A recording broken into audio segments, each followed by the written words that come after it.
Olá amigos, olá amigas do canal Eudes Alves, o seu canal de homenagens. Chegando com mais um super vídeo para você. E esse vídeo realmente é super interessante. Vamos saber de grandes histórias, de personalidades, famosos realmente, que tiveram muito dinheiro, tiveram carreiras glamourosas, grandiosas, por assim dizer. Mas seus excessos fizeram com que no final da vida passassem por dificuldades tanto financeiras, muitas vezes também por saúde. Vamos conhecer essas histórias incríveis. E essa é apenas parte 1. Famosos que morreram pobres, histórias incríveis, parte 1. Espero que vocês gostem. Acompanhem comigo. Vamos começar falando de um dos maiores jogadores da história do Brasil, tanto no Botafogo como na seleção brasileira. Dono de um talento incrível e incomparável até hoje. Teve relacionamentos com mulheres lindíssimas, atrizes, vedetes, cantoras, como foi o caso da Elza Soares, mas infelizmente, pelo excesso da bebida, faleceu pobre. Se bem que naquela época,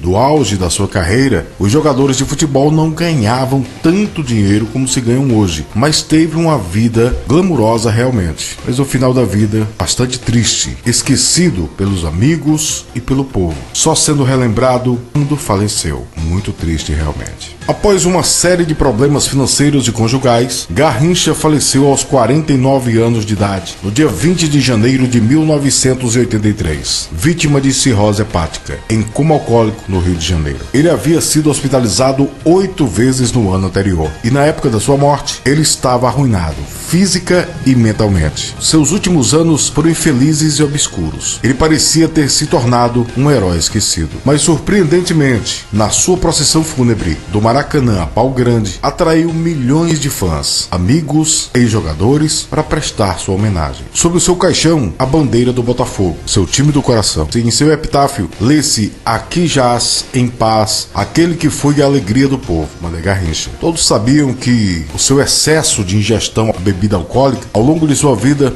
principalmente a branquinha, que ele gostava tanto, fez com que ele terminasse a vida na pobreza. Garrincha faleceu, foi sepultado no cemitério Raiz da Serra, em Magé, região metropolitana do Rio. O túmulo do craque já mostra um erro, a data da morte, que consta lápide de 1985. Sua filha esteve no cemitério para prestar homenagem ao seu pai e infelizmente ficou sabendo que os restos mortais do craque Mané Garrincha teriam sido exumados do cemitério e agora ninguém sabe onde estão. Na época do falecimento de Garrincha, quem pagou o seu sepultamento, família não ter condições financeiras, foi o grande cantor Agnaldo Timóteo. Ao ser perguntado se a história seria verídica, o cantor respondeu: "Se o seu ídolo morrer e você puder, não paga? Dê o cheque com prazer", revelou o cantor Agnaldo Timóteo, que era botafoguense apaixonado. Garrincha, um dos maiores jogadores de todos os tempos, infelizmente esquecido, e hoje não se sabe onde se encontram os restos mortais do grande ídolo Garrincha. Faleceu no dia 20 de janeiro de 1983, com apenas 49 anos de idade. Vamos agora relembrar do ator que foi um dos grandes galãs, tanto do cinema como da TV, que foi Francisco de Franco. Além de ator, foi modelo, fez muito sucesso. A sua estreia no cinema, sua estreia artística, foi em filmes de Mazzaropi, como o grande sucesso Jeca Tatu, de 1960. Depois veio As Aventuras de Pedro Malas Artes, Tristeza do Jeca, Lamparina. Participou ainda dos Trapalhões nas Minas do Rei Salomão, foi também um grande sucesso no Brasil. Iracema, Virgem dos Lábios de Mel. E seu último trabalho foi no filme Amor Imortal. Na TV, ele participou de Bandeira 2, grande sucesso Jerônimo, o Rei do Sertão, A Viagem. E seu último trabalho na TV foi em 1984, em Jerônimo, fazendo o protagonista Jerônimo. Então fez muito sucesso, teve uma vida glamurosa realmente, muito sucesso, muitos relacionamentos, mas no final da vida passou por dificuldades. Já fora da mídia há muito tempo, Francisco de Franco ficou muito doente, acometido pelo câncer no pulmão. Ele trabalhou como servidor da prefeitura de São Bernardo do Campo, na Grande São Paulo. Chegou a ser até motorista de ônibus. Ele faleceu dia 10 de abril de 2001, aos 62 anos de idade, e foi sepultado no cemitério Jardim da Colina, em São Bernardo do Campo. Muito triste. Vamos agora falar de um músico que era sensacional, como baixista ficou nacionalmente conhecido por fazer parte do grupo Legião Urbana, uma das principais bandas de rock do Brasil. Ele que era carioca, mas mudou muito jovem para Brasília, onde começou a fazer parte do Legião Urbana. Ele deixou a banda em 1989. Em entrevista concedida anos mais tarde, ele afirmou que foi expulso por Renato Russo e, saindo do elevador, disse: "Você está fora da minha banda". Em entrevistas posteriores, Dado Villa-Lobos revelou que Negrete, como era conhecido também Renato Rocha, saiu da banda devido a problemas pessoais com bebidas e atraso em shows. Em março de 2012, o programa Domingo Espetacular da Record exibiu uma matéria que mostrava o baixista que se encontrava em situação de rua no Rio de Janeiro. Especulava-se também do porquê dos direitos autorais não ser suficiente para o músico ter uma vida digna. A direção do ECAD, informações do Wikipedia, comunicou que repassava ao músico na época um valor de cerca de R$900 por mês. Seus excessos realmente levaram a ele ter um final de vida muito triste e abandonado. Em 22 de fevereiro de 2015, por volta das 8h30 da manhã, uma amiga encontrou o ex-baixista sem vida dentro do hotel em Guarujá, no bairro da Enseada, no litoral de São Paulo. Eles estavam hospedados havia 3 dias no local, mas em quartos separados. Renato estava internado em uma clínica de reabilitação,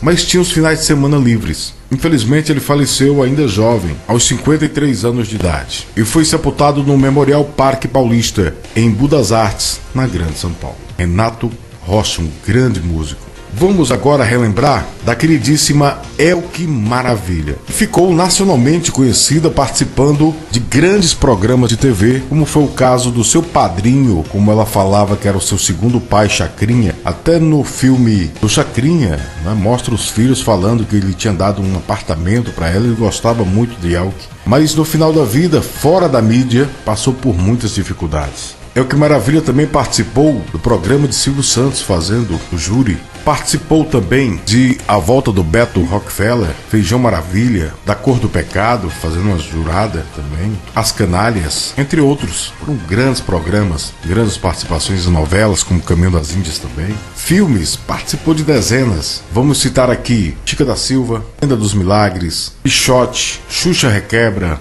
Zuzu Angel, os documentários Elke no País das Maravilhas, Maravilha de Ser Elke, filme Meu Passado Me Condena, Carrossel 2. Seu último trabalho foi em Lua em Sagitário, em 2016. Um ponto que me chamou bastante atenção em uma matéria, por mais que ela fosse uma das pessoas mais conhecidas do Brasil, Elke chegou à terceira idade com problemas financeiros. Estava sem contrato fixo na TV desde o fim da década de 90 e investiu dinheiro em negócios que não deram certo. Houve períodos que ela não tinha dinheiro para pagar o condomínio do apartamento de um quarto em que morava no Rio de Janeiro. Leão Lobo conta que pediu a apresentadores e diretores de TV que convidasse Elke para participar de seus programas. Nessa época, assim pelo menos eles pagavam a ponte aérea e ela vinha para São Paulo passar um tempo comigo, disse o jornalista Leão Lobo.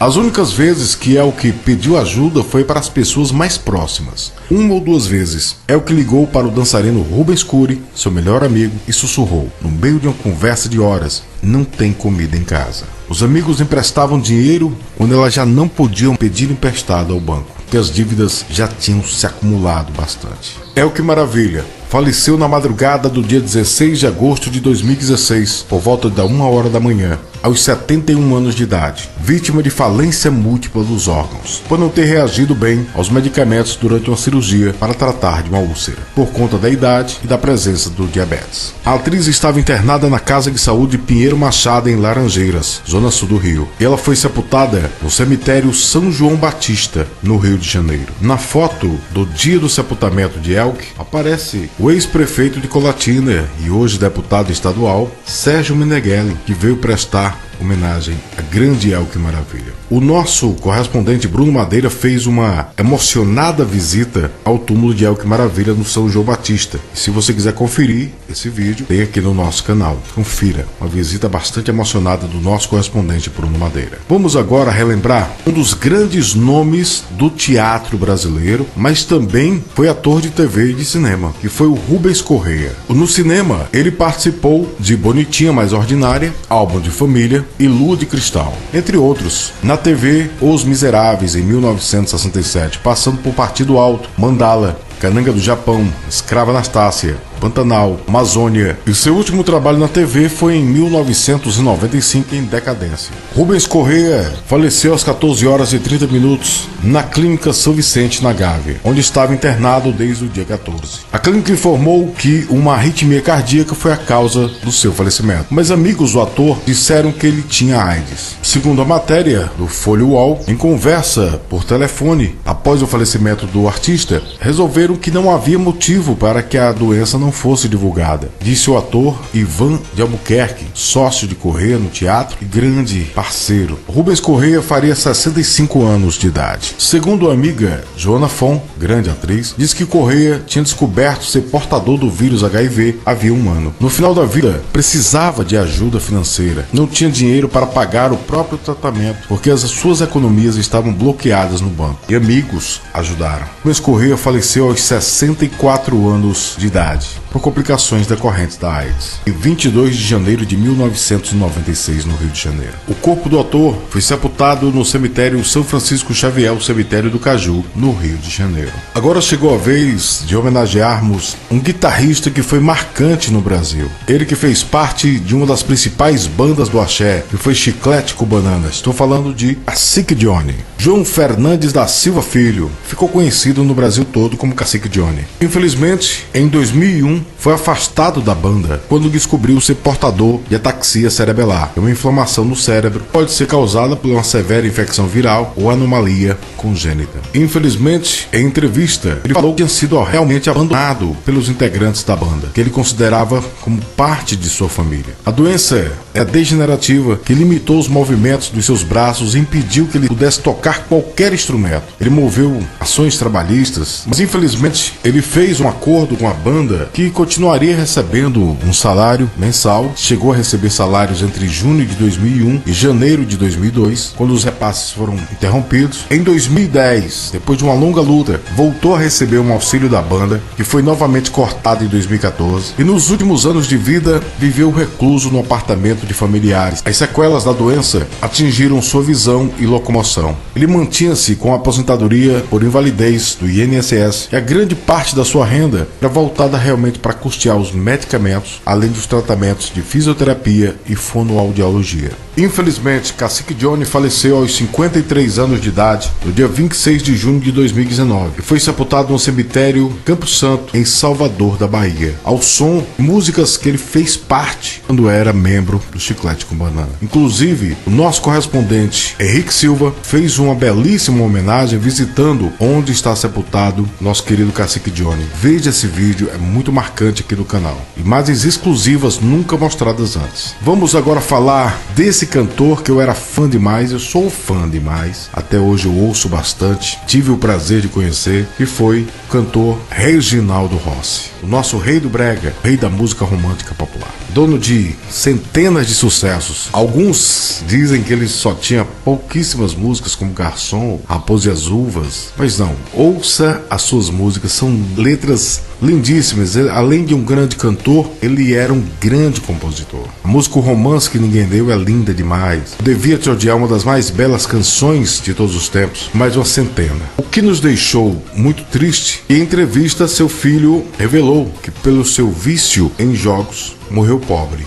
com dívidas. No dia 9 de dezembro de 2013, Reginaldo Rossi passou por um procedimento chamado toracocentese, que retirou 2 litros de líquido acumulados entre a pleura e o pulmão. O resultado da biópsia, divulgado 2 dias depois, confirmou o diagnóstico de câncer no pulmão. Reginaldo Rossi faleceu na manhã do dia 20 de dezembro de 2013, aos 70 anos de idade, de falência múltipla dos órgãos, em decorrência do câncer no pulmão. Seu corpo foi sepultado no cemitério Morada da Paz, em Paulista, região metropolitana do Recife, ao som do seu grande sucesso Recife Minha Cidade, que ele compôs para sua terra natal. E seu filho disse que na época do seu falecimento, a família não tinha condições de bancar o jazigo e os trâmites do seu funeral. E o cemitério, a diretoria do cemitério Morada da Paz, em Paulista, doou o jazigo perpétuo para o grande ídolo Reginaldo Rossi. Olha que triste. Mas graças a Deus, Deus tocou o coração desses diretores do cemitério, que viram, por se tratar de uma grande lenda da música, como Reginaldo Rossi, e por respeito à sua memória fez essa doação. E realmente o túmulo que se encontra os restos mortais de Reginaldo Rossi se tornou um ponto turístico de visitação, sendo o mais visitado do cemitério. Grande perda para nossa música, nosso querido Reginaldo Rossi. Vamos agora falar da queridíssima atriz Norma Bengal, das grandes atrizes do Brasil. Teve uma filmografia fantástica no cinema, participando do premiadíssimo O Pagador de Promessas, que foi um alavanque na sua carreira, Os Cafajestes, As Cariocas, Rio Babilônia, outro grande sucesso. Seu último filme foi em 2002 em Banquete. Na TV, participou dos Imigrantes, Partido Alto, Sexo dos Anjos. Seu último trabalho na TV foi em Toma Lá da Cá, onde ela participou fazendo Daisy Coturno, de 2008 a 2009, participando de 48 episódios. No final da vida, passou por dificuldades na saúde e problemas financeiros. Se locomovia com a ajuda de uma cadeira de rodas. No final da vida, sendo ajudada por amigos. Ela não conseguia pagar os 2 empregados que a ajudavam com problemas de saúde, devendo mais de 4 milhões de reais. E mesmo assim não conseguia se aposentar.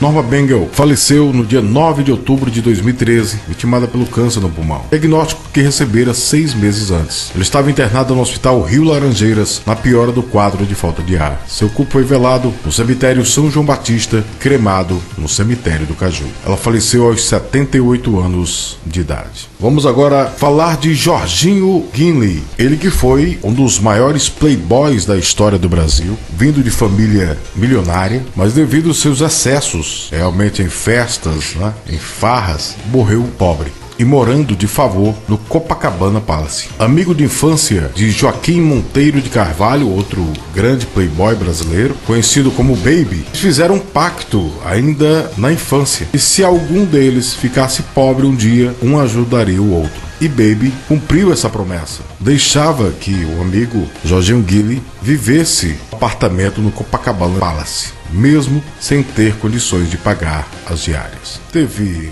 vários relacionamentos com belíssimas mulheres. Seu tio foi o fundador do Copacabana Palace. Jorginho Guinle sofrera de um aneurisma na aorta abdominal e foi internado no Hospital Municipal de Ipanema, com um quadro de desidratação, desnutrição e arritmia cardíaca. Ali ficando menos de uma semana e perto de morrer, assinou um termo de responsabilidade e deixou as instalações médicas, pois queria passar seus últimos instantes no céu, como ele chamava seu quarto de número 153 no Copacabana Palace, com vista para o mar. Foi levado pelo seu caçula, filho Gabriel, no hotel e teve sua última refeição, um estrogonofe de frango, prato este considerado demasiado simples por ele, milkshake de baunilha e sorvete de framboesa. Antes de deitar-se, tomou um chá inglês, ouviu John Coltrane e às 4 horas da madrugada do dia 5 de março de 2004, encerrou a vida. Ele deixou declarado que não tinha arrependimentos. Deixou escrito: tive uma vida muito melhor do que poderia ter imaginado. Conheci Hollywood de A a Z, tive um grande momento. Posso não ter mais dinheiro, mas quando eu durmo, eu sonho com Marilyn. Ele foi sepultado no cemitério São João Batista, no Rio de Janeiro. Ele faleceu aos 88 anos de idade. O ex-milionário e playboy Jorginho Guinle. Vamos agora falar de um dos maiores cantores da história do Brasil, que foi Calbi Peixoto. No final da vida, Calbi Peixoto vivia uma vida relativamente simples. Longe dos seus áureos tempos de sucesso, onde ganhava muito dinheiro, nos seus últimos anos tinha um contrato de cantar no Bar da Brama às segundas-feiras. Nos últimos shows, fazendo em cadeira de rodas. Seus shows no Bar da Brama, às segundas, sempre tinham uma lotação lotada, mas o cachê longe seus áureos tempos de sucesso. A última apresentação do artista ocorreu no dia 3 de maio de 2016, no Teatro Municipal do Rio de Janeiro, onde cantou ao lado da sua amiga Ângela Maria, das maiores vozes do Brasil também, que estava em turnê de comemoração aos 60 anos de carreira. Calbi Peixoto faleceu na noite do dia 15 de maio de 2016, aos 85 anos de idade, em São Paulo, por volta das 23 horas e 50 minutos. Ele estava internado para tratar de uma pneumonia, desde o dia 9, no Hospital Santa Maggiore, Marchiori, no Itaim Bibi, na zona sul de São Paulo. Vem aí a parte que muita gente não sabe. A amizade entre Calbi e Ângela Maria era tão forte que no final da vida ela ajudou ele bastante. E o mais belo gesto foi que ela cedeu o jazigo familiar da sua família, que Calbi Peixoto tivesse um sepultamento digno. Ele foi velado no hall da Assembleia Legislativa de São Paulo, por ser um grande artista nacional. Foi sepultado no cemitério de Congonhas, no jazigo da família Ângela Maria. E 2 anos depois, também teria sepultada nesse mesmo jazigo. Então hoje se encontram sepultados os restos mortais desse casal perfeito da música popular brasileira, Calbi e Ângela Maria, 2 das maiores vozes do Brasil. Belíssimo gesto de Ângela Maria. Vamos agora falar de Marina Miranda, uma das maiores comediantes do Brasil. Marina Miranda, participando de um fantástico programa que foi o Balança Mas Não Cai, trabalhou em O Riso é o Limite, Dona Xepa, Dancidez, Os Trapalhões, Vereda Tropical, A Gata Comeu, Tenda dos Milagres, Mandala, foi um grande papel. Bebê a Bordo, Dono do Mundo, Escolinha do Professor Raimundo, foi seu auge, realmente fazendo Dona Mandala e Dona Charanga. Participou do Zorra Total, Minhos do Coração, Os Mutantes. Seu último trabalho foi em Balada Baladão, em 2010. Marina Miranda sofria de Alzheimer. Faleceu no dia 20 de setembro de 2021, 10 dias antes do seu aniversário de 91 anos, de infecção urinária e doença pulmonar. Ela estava internada no Centro de Emergência Regional do